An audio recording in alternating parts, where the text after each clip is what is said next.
card and don't make so much noise, will you? Youngers, will you turn off the radio? I can't stand that music. Well, now, don't hand me that stuff, my dear. You're the one that wanted to play this game. I think you got into that dinosaur eggnog. That's a little too much there for you. There we go. Well, now, what are you playing there? You said you didn't have any diamonds before. Confound it, woman. Whoever taught you to play this game in the first place? You're sick. There. Oh, you keep out of it, will you? Keep out. It's just you keep out of it. You're all mixed up with old maids and things here. Just forget the whole thing. All right. Plenty more of this confounded game. Making me sick at my stomach, my dear. Will you carry on here? Oh, good evening, good evening. I think Mayday was just a little bit too much for the old dear. She had a little bit too much of that eggnog, and it almost did her in. Gasport here, he's recovered rather nicely from his operation. The stitches are still available here, of course, but he'll be all right. He's a grand boy. I think you'll be glad to know that this evening I am out to set the world straight again, as usual.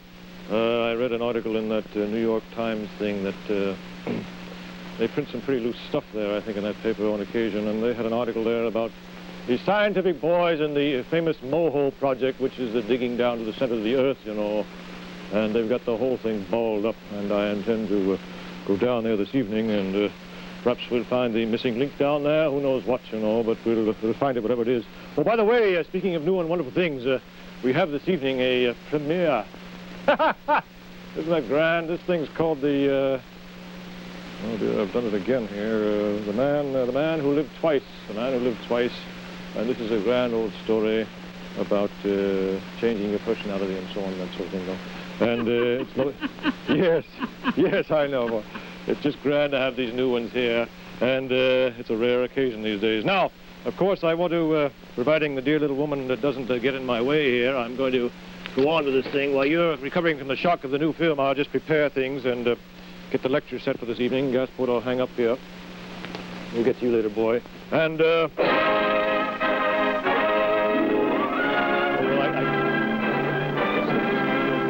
premiere, that's what that is. Premiere. And, just grand to have... What in the... Well, now let... Oh, for heaven's sake, here.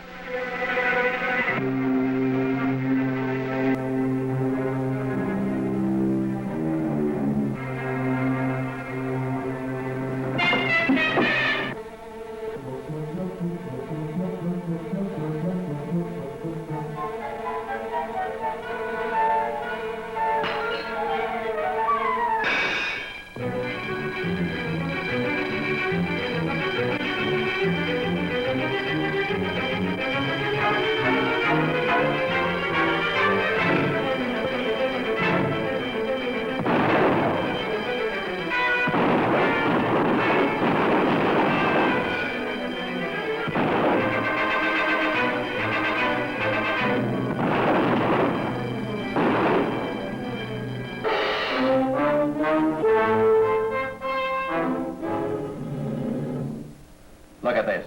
Every paper in town taking a rap at us. This sort of thing isn't going to do this office any good. We'll get him, I tell you. Yeah, maybe he's blown the town. Oh, that's impossible. I've had a dock and railroad station and flying field covered since the day we raided his hideout. He can't even look out of the window without getting picked up. He's still here, all right. Well, haven't you any lead at all? Only that Russell dame and Gloves Baker. She don't know anything, and he wouldn't break if he did. What are you doing with them? I let him go. Well, maybe just something better. Well, maybe you have the right idea. But this thing has got to be broke, Logan. Well, you know how I feel. And I'll bring him in. I don't know how or when or where, but I do know this. He killed my partner, Bob Williams. It's the last thing I ever do. I'll bring him in.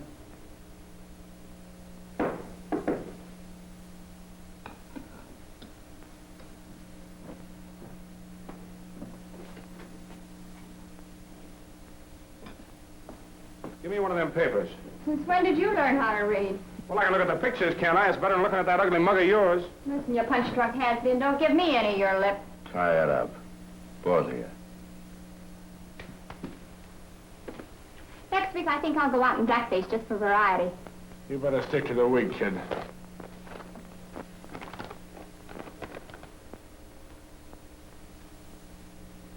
Oh, Slick, I don't like that picture of you.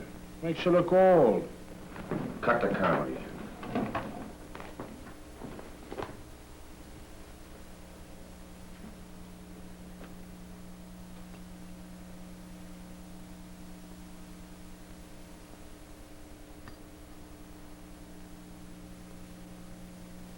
What's eating you, kid? You're in the clear. The paper says the cops don't know where you are. That's what's got me worried. When the cops say they don't know where I am, that means they got me spotted, want me to stay put. You never make a slip, do you, kid? I made one when I knocked off that cop. Now it's murder. And the heat never dies when it's a law that gets killed. Well, what are you going to do? Take it on a lamb. Oh, swell, I'm sick of this joint. Where do you think you're going? Home and get my things. This is solo. I'm traveling light. I'll be with you if the going gets tough, Slick. No dice. On my own, I make it. With a mob, I ain't got a chance. Maybe you're right. Oh, Slick, you can't go and leave me, What I'm darling. doing? You put those arms around me and you slip the noose around my neck. I know, but There's no argument. It's settled.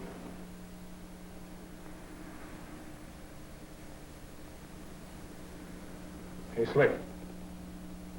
The law's on the prowl.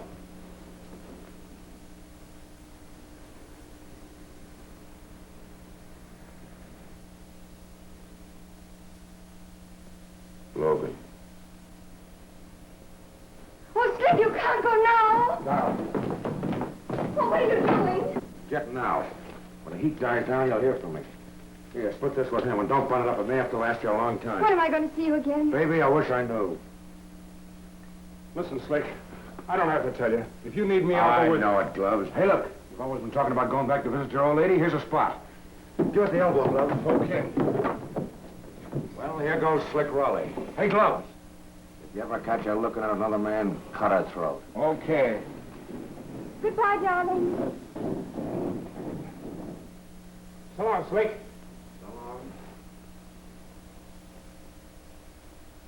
Oh, he'll come out all right. He always does. I know how you feel. Don't let it get you, kid. Like I always used to say in the ring, if you hang on long enough, the law will save you. Open up in there!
I think I'm not going too far when I claim that our first aim should be to cure, not to punish. I know that I may be severely criticized for the stand I am taking on this social problem. But mind you, gentlemen, I'm not condoning crime in any form, nor am I making excuses for the criminal. There are many different types of criminals, and I insist that there are corresponding explanations for each. There are criminals who become such through necessity or environment, but I'm not concerned with these. Nor am I concerned with that great mass of weaklings who succumb to temptation. Theirs is essentially a moral rather than a pathological problem. But what I am interested in are those totally incorrigible criminals who cannot or will not distinguish between right and wrong, because they are often leaders among criminals and could be leaders among men. I believe that in many instances, This type is the victim of organic or functional disorders and may be cured, gentlemen, by brain surgery. I am convinced that the cure of this type of criminal will be made by the scientist rather than by the warden. And now, gentlemen, I wish to report some actual progress in my experimental work. Recently, I performed two very interesting experimental operations. I obtained a dog that was vicious and treacherous. I operated. That dog became tractable and gentle. I went a step further. I operated on a monkey that was violent and unmanageable.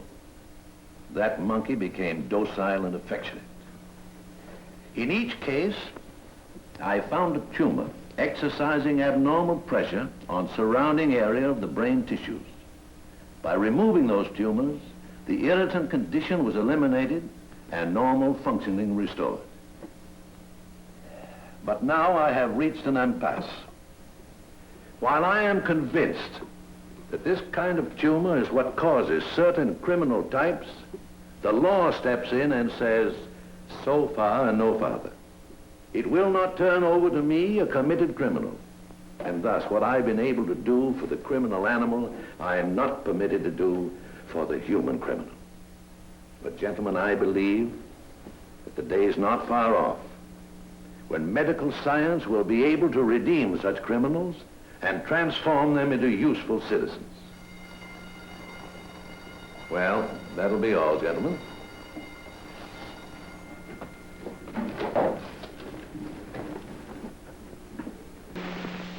Is she the one that he'll kiss nightly? Not with that mop. Look how unsightly. How about this girl? Her face is fair. But dig that hard and brittle hair. Will he choose her to do his cooking? Not on your life. Her hair's dead looking.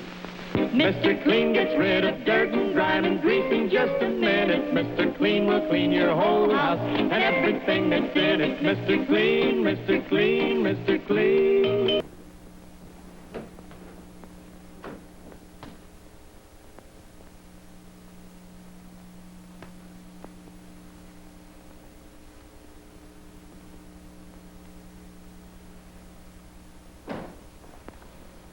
Here we are. Don't get excited, Doc. This ain't a stick-up. I just want to have a talk with you. You see, Doc, I heard you lecturing this afternoon at the medical school. I didn't get everything you said, but I got the general drift. You said you could make a right guy out of a wrong one if you could only get the chance. Well, you're getting the chance right now. I'm the first guy you operate on. Why, you, Yeah. Slick Raleigh.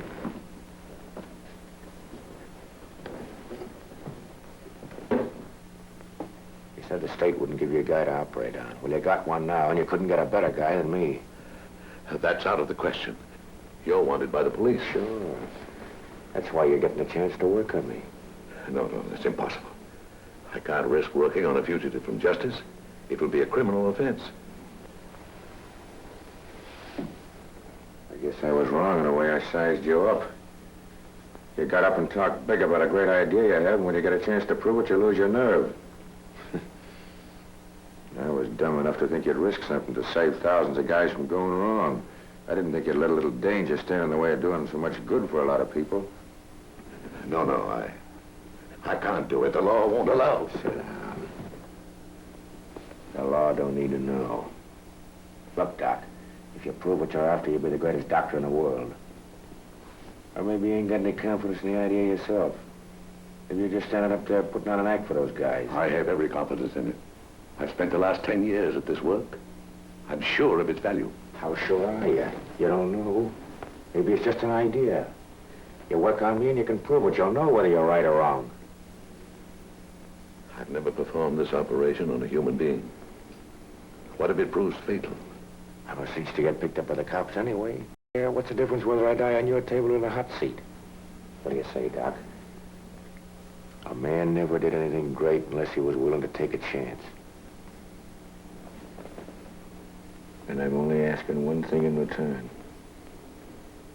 What's that? Plastic surgery. Oh. You do my face over, see? That's all I want. So you can evade the police. That's it. But if the operation is what you say it is, I won't be the kind of a guy the police are after. I won't have to run away from him. I'll be a useful citizen. Look, Doc, you got everything to gain. Give me the same break you'd give a monkey or a dog.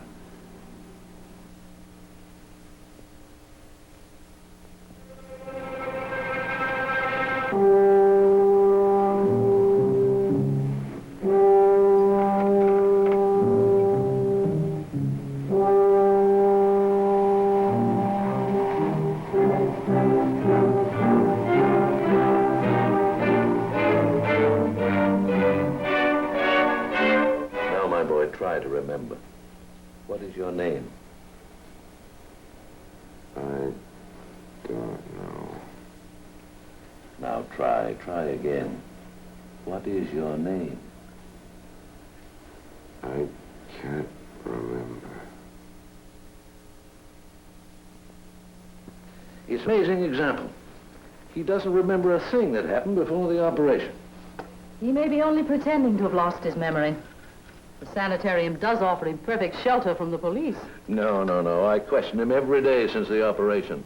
He remembers absolutely nothing about his past. Isn't that unusual? No, it happens. Sometimes overexposure to the X-rays lapse of memory. Besides, it was a very delicate operation. I had him on the table so long, severe shock may have set in. And you must remember, the brain is a very delicate organ. I may have tied off one too many blood vessels. I don't know. He may be clever enough to fool you. Oh, I wish you hadn't got into this. Well, there's one way of settling it. And he's strong enough now, too. I can try the polygraph, the lie detector. Won't he suspect? No, we can do that right here in the house. It will record any disturbance in his breathing, his pulse, or his blood pressure. If he's consciously lying, or if he's under any emotional stress, the needle will show it on the graph. Now, I want you to answer my questions just as carefully as you can. All right, Doctor, but what's this all about? Just a way of testing your blood pressure. Now, we get started. Okay, Doc. What is your name? You told me it was James Blake.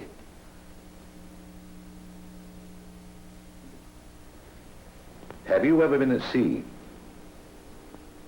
I don't know. Have you ever been in an aeroplane? Not that I know of.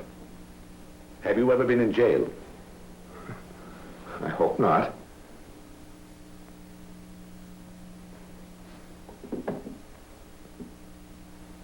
Have you ever seen that before? No, Did you ever carry one of these? never. Take it. Point it at me. Go on, point it at me. Now pull the trigger. You have to be careful of these things, Doc. You can't take chances. Have you ever shot a gun? No. Would you use a gun to kill? No, of course not.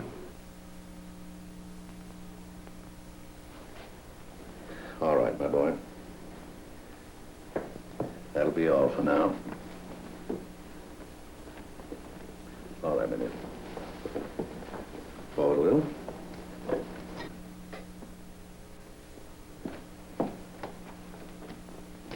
Well, my dear, you saw what happened? The only time it recorded anything abnormal was when I asked him to pull the trigger, and that was because he was afraid he might hurt me. I know, but that doesn't prove the cure is permanent. Perhaps you're right. And that's why I'm going to make a strange request of you. I'd like to have Raleigh live here with us for a while. Here? I know it's asking a lot, dear, but this is a very serious problem. I started with a pathological criminal, assuming that I've eliminated all his vicious traits. Now what have I? A blank mind. After all, Raleigh has to be stamped with an entirely new character. Now he's just an animated lump of clay. Your lump of clay may come to life in a way you don't expect. No, I doubt that, Margaret. His whole personality's been changed. I'm going to tell him that he was brought to me after an automobile accident, that I investigated and found that he had no relatives, That'll keep him from asking me too many questions. I know, but having him here in the house... Margaret, I have a responsibility toward that boy. I can't just turn him loose now.